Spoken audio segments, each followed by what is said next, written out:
بسم اللہ الرحمن الرحیم۔ اللہ رب العزت کا بڑا فضل اور احسان ہے کہ اللہ تعالیٰ نے یہ خوشی کا دن ہمیں دکھایا ہے۔ حضرت مولانا عبدالغفور ندیم صاحب شہید رحمۃ اللہ علیہ، برس ہم نے ان کے پیچھے جمعے پڑھے۔ حضرت ابھی مسجد میں آئے نہیں ہوتے تھے کہ ہم یہاں پہلے سے آدھا گھنٹہ پہلے آ کے یہاں بیٹھ جاتے تھے۔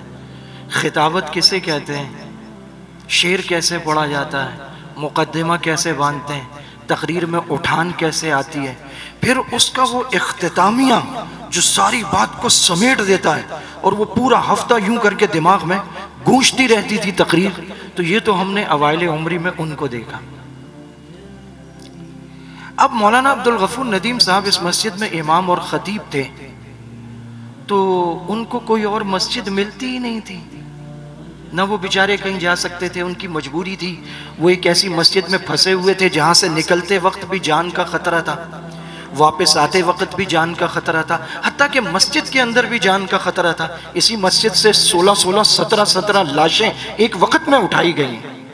اچھا، پھر یہ ہے کہ چلو سال 2 سال 3 سال بعد آدمی کے بچے ہوتے ہیں، آدمی کو احساس ہوتا ہے کہ یار یہ میں کہاں پھنس گیا ہوں، دین کا کام ہے، میں باہر رہ کے بھی کر لوں گا۔ وہ دور کراچی میں ایک دور تھا، ایک نام تھا مرکز صدیق اکبر کا، اور کبھی ادھر دھماکہ، کبھی وہاں گولیاں، کبھی یہاں لاش، گرفتاریاں، چھاپے، لیکن وہ آدمی یہاں ڈٹا رہا، حتیٰ کہ اس نے اپنا خون دے دیا۔ یہ وہ ایک بات ہے جو سعد کو سوچنی چاہیے کہ اس کے ابا کا خون کیوں گیا۔ اس کے ابا تو ایک بہترین خطیب تھے نا، کسی بھی مسجد میں جا کے خطابت کر لیتے، وہ سپاہ کے اسٹیج پر کہیں بھی گونجتے رہتے، انہیں تو ہر جگہ ویلکم تھا۔ وہ آدمی جان ہتھیلی پہ رکھ کے یہاں کیوں رہا؟ کیونکہ اس کے سامنے ایک مشن تھا، ایک نظریہ تھا، ایک کاز تھا، اس پر انہوں نے جان دی۔ جن دنوں حضرت کی شہادت ہوئی، یہ واقعہ ہوا سارا، میرے والد صاحب کو عرق النساء تھا۔ میرے والد صاحب کی کبھی حضرت فاروقی صاحب دامت برکاتہم بیٹھے، تو ہم جب حضرت فاروقی کہتے ہیں تو ہمیں مولانا ضیاء الرحمن فاروقی یاد آ جاتے ہیں۔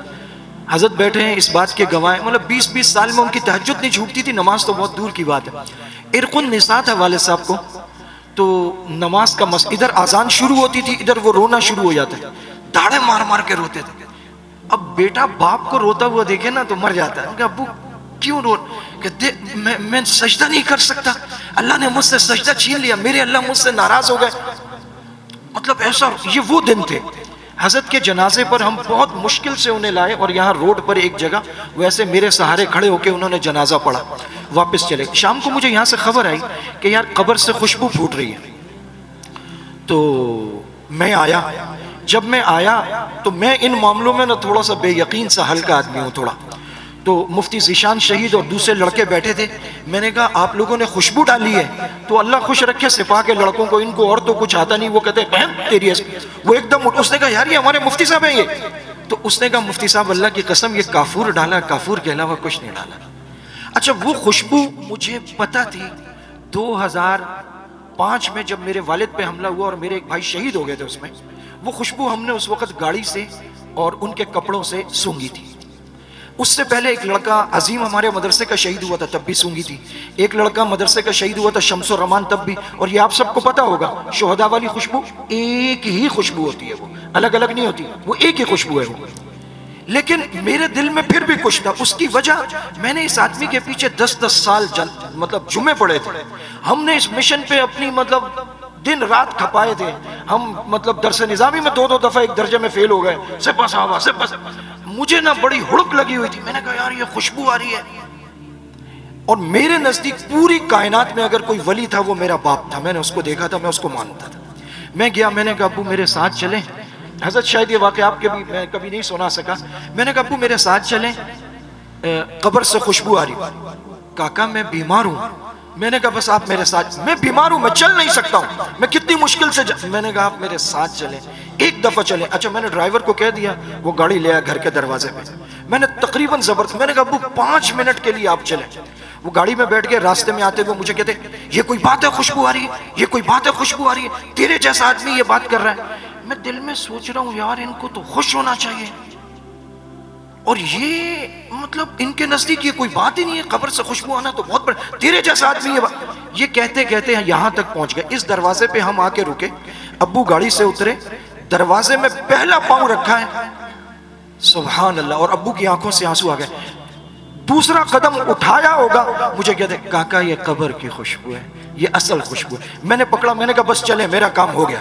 مجھے تسلی ہو گئے کہ ہم جس مشن پر ہیں نا، اس مشن میں قبروں سے خوشبو آتی ہے، بات ختم ہو گئی، میری تسلی ہو گئی۔ میں نے کہا ابو چلے، کہ نہیں اب ایسے کیسے چلیں گے، اب قبر پہ جائیں گے۔ قبر تک آئے، فاتحہ خوانی کی، پھر وہ بات واپسی میں مجھ سے کی، کہنے لگے دیکھو یہ قبر سے خوشبو آنے کو کبھی معیار مت بناؤ۔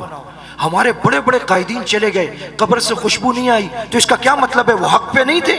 یہ معیار نہیں ہے، یہ تو تم جیسے جاہلوں کو اللہ دکھانے اور سمجھانے کے لیے قبر سے خوشبو نکال دیتے ہیں تاکہ تم لوگوں کو یقین آ جائے، لیکن اس کو کبھی بھی معیار مت بناؤ، ورنہ لوگ اس کو معیار بنا لیں گے تو باقی اولیاء اللہ جن کی قبروں سے خوشبو نہیں آئے گی، لوگ ان کی ولایت کا انکار کریں گے۔ تجھے عبدالغفور ندیم صاحب سے اس وقت خوشبو نہیں آئی جب وہ آدمی 20 سال 5 نمازیں پڑھاتا رہا؟ تجھے اس وقت خوشبو نہیں آئی جب 3 ساڑھے 3 سال وہ جیل میں رہا؟ تجھے اس وقت خوشبو نہیں آئی جب اس نے تشدد سہا؟ تجھے مطلب انہوں نے ایک لائن لگا دی، انہوں نے کہا خوشبو اعمال سے آتی ہے۔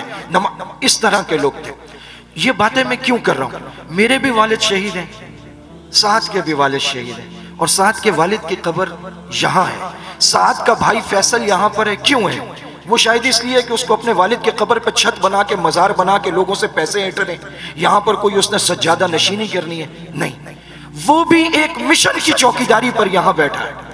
اب آخری بات کرتا ہوں، آپ کے نام کے ساتھ یہاں پیچھے بینر پہ لکھا ہے صاحبزادہ، وہ لکھا ہے محبت اور پیار سے لکھا ہے، لیکن آپ واقعی صاحبزادے ہو یا نہیں، اب آپ نے اپنے کردار سے ثابت کرنا ہے۔ اللہ تعالیٰ نے آپ کو صلاحیت دی، آپ بہت خوبصورت لکھتے ہیں، میں نے آپ کی تحریریں پڑھی ہیں، لیکن خدا کی قسم صلاحیت کو اللہ نے پر نہیں لگایا۔ میرے ابو مجھے بار بار کہتے تھے، کہتے کاکا قابلیت کچھ نہیں ہوتی، قبولیت سب کچھ ہوتی ہے۔ تو اب انہوں نے اپنے والد کے نقش قدم پہ چلنا ہے، اس مشن اور نظریے کو سامنے رکھا ہے جس پر ان کے والد نے، ہمارے والد نے، اور سینکڑوں اور ہزاروں شہداء نے ملک بھر میں قربانی دی ہے۔ اس مشن کو سامنے رکھنا ہے۔ اللہ تعالیٰ نے جو قد کاٹ آپ کو دیا، آپ کو دیکھ کے لگتا ہے کہ آپ ایک ببر شیر ہیں، تو دل خوش ہو ہمارا کہ 4-5 سال کے بعد ہم جہاں جائیں ہم سنیں کہ شیر اسلام، اسلام کا ببر شیر، صحابہ کے دفاع کا ببر شیر، اور آپ وہاں پر بات کر رہے ہو اور آپ کے کردار سے خوشبو آ رہی ہو جیسے آپ کے والد کے کردار سے خوشبو آتی تھی، آپ کے لکھنے کی صلاحیت کام کر رہی ہو، اور وہ ایک ہی چیز ہے، اس کا نام ہے تقوی۔ خدا کی قسم آدمی پڑھا لکھا ہو، جاہل ہو، دیہات میں ہو، شہر میں ہو، اگر اس نے مشہور ہونا ہے یا اس نے اللہ کی بارگاہ میں مقبول ہونا، اور جو اللہ کی بارگاہ میں مقبول ہوتا ہے پھر مخلوق میں تو اس کی قابلیت اور مقبولیت پھیل ہی جاتی ہے، ایک ہی طریقہ ہے، وہ تقوی ہے۔ اگر ایک آدمی یہ سوچتا ہے میں چھپ کے گناہ کر لوں گا، وہ سب کچھ کر لے گا لیکن اس کے کام میں کبھی برکت نہیں ہوگی۔ تقوی کو اللہ نے پر رکھے، اور آپ کے والد صاحب متقی تھے۔ عالم ہونا، اس سال 29,000 فارغ ہوئے، لیکن 29,000 میں 29 بھی پورے متقی ہوں، خدا کی قسم یہ بہت بڑی بات ہے۔ اگر آپ نے تقوی کو لازم پکڑا، اگر آپ نے اس مشن کو لازم پکڑا، تو آپ اس بات سے بے فکر ہو جائیں کہ پھر آپ کی روزی روٹی کا کیا ہوگا اور آپ کے کام کا کیا ہوگا، پوری دنیا میں نام ہوگا۔ ابھی تھوڑی دیر پہلے کھانے پر بیٹھے تھے تو حضرت قائد محترم مجھے اپنے والد صاحب کے واقعات بتا رہے تھے کہ وہ نماز میں ایسے تھے، وہ قرآن میں ایسے تھے، اور وہ نماز کے اٹھانے میں ایسے تھے، اور ایک بات تو بتائی، یقین کریں مطلب میری آنکھوں میں آنسو آ گئے۔ انہوں نے کہا مسجد کے مؤذن کو، وہ خادم الگ نہیں تھا، مؤذن باتھ روم صاف کیا۔ حضرت مولانا اورنگزیب فاروقی صاحب کے والد صاحب کی بات ہے جو حضرت نے ابھی مجھے گھر میں بتائی۔ فرمایا مسجد کا مؤذن باتھ روم صاف کرتا، اس کو روک دیا، اس کو بولا نہیں تیرے سینے میں قرآن ہے، تو نہیں کر، یہ میں کروں گا، اور پابندی سے مسجد کے باتھ روم صاف کرتے تھے۔ تو میں نے حضرت سے کہا، میں نے کہا حضرت یہ جو پوری دنیا میں آپ کا نام ہے، اللہ تعالیٰ نے آپ کو مقبولیت عطا فرمائی ہے، اس کے پیچھے آپ کے والد کا تقوی ہے۔ پھر میں نے کہا کہ پیران پیر عبدالقادر جیلانی رحمۃ اللہ علیہ کے والد کا مشہور واقعہ ہے، ان کا تقوی ہے۔ آپ جتنے بڑے لوگ اٹھا کے دیکھیں گے، مولانا اعظم طارق شہید رحمۃ اللہ علیہ، ان کے والد زندگی میں کبھی تہجد قضا نہیں ہوئی ان کے، 15 پارہ پڑھنے والے، اور اکثر حضرت ابراہیم علیہ السلام، حضرت یوسف علیہ السلام کی زیارتیں ہوتی تھی۔ اللہ تعالیٰ نے مولانا اعظم طارق صاحب کو دنیا میں بھیجا ان کے گھر۔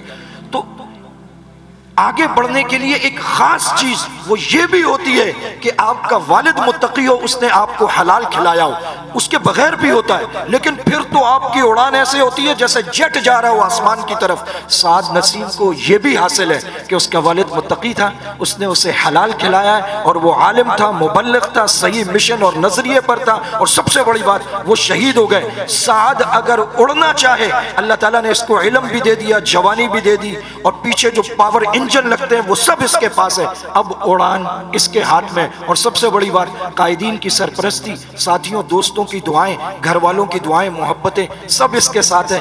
میں اس دعا کے ساتھ اپنی بات کا اختتام کرتا ہوں کہ ہم اس کو آسمان تک پرواز کرتا ہوا دیکھنا چاہتے ہیں۔ یہ سعد ہے، اللہ تعالیٰ اس کو اسم با مسمہ بنا دے، مزید بنا دے، یہ ہو چکا ہے، اللہ تعالیٰ اس کو مزید بنا دے، اور اللہ تعالیٰ اس کو حضرت قائد محترم کا دست و بازو بنائے، اور کراچی میں ایک دفعہ پھر کام اٹھے جیسے حضرت قائد محترم کے پاس وقت ہوتا تھا اور پوری کراچی میں کام اٹھا تھا۔ اسی پر میں اپنی معروضات کا اختتام کرتا ہوں۔ وآخر دعوانا ان الحمدللہ رب العالمین۔ علماء اکرام کے نیو بیانات سننے کے لیے آپ ہمارے فیس بک پیج کو لائک کریں اور ہمارے یوٹیوب چینل کو سبسکرائب کر کے بیل آئیکن پر کلک کیجیے۔ اپنی نیک دعاؤں اور تمناؤں میں ادارہ سعد نشریات کو یاد رکھیں۔ شکریہ۔ علماء حق کی آواز، سعد نشریات۔